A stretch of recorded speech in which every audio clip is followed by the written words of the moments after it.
মাতোখান বুঝিও আও না কইছি আমি কইছি লোকেশন দে খানো অর্পণায় মরে এই সময় লোকেশন দিছে আমি ঠিক হসপিটালে গেছি আমি কবির ভাই আর আমি গেছি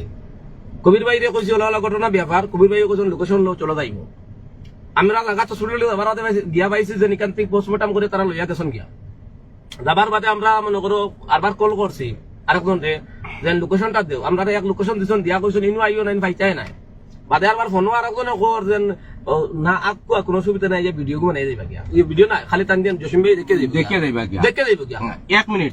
এর মাঝে আমি যখন জসিম ভাই আমারে কইছেন আমরা যখন গেছি হসপিটাল যাওয়ার আগে আমি বরাক যুব সংগঠনের ফোন মারছি মারিয়া কইছি যদি ডেড বডিটা বাড়িত পাঠানি যায় কোনো ব্যবস্থা করিয়া তে আপনি আইন তখন খোয়ার বাদে কইছেন ইনশাআল্লাহ আমরা তো এটা কামত থাকি ও তাই না আমারে কইছেন লোকেশন শেয়ার করো তখন আমরা জসিম ভাইরে 3 বার লোকেশন দিছেন তারা 3 জায়গা আমার 3 বার শুন ভাই আমরা খালকু মানে কমসে কম ধরেন 100 কিলোমিটার টুকাইয়া গিয়া বাদে তারা মানে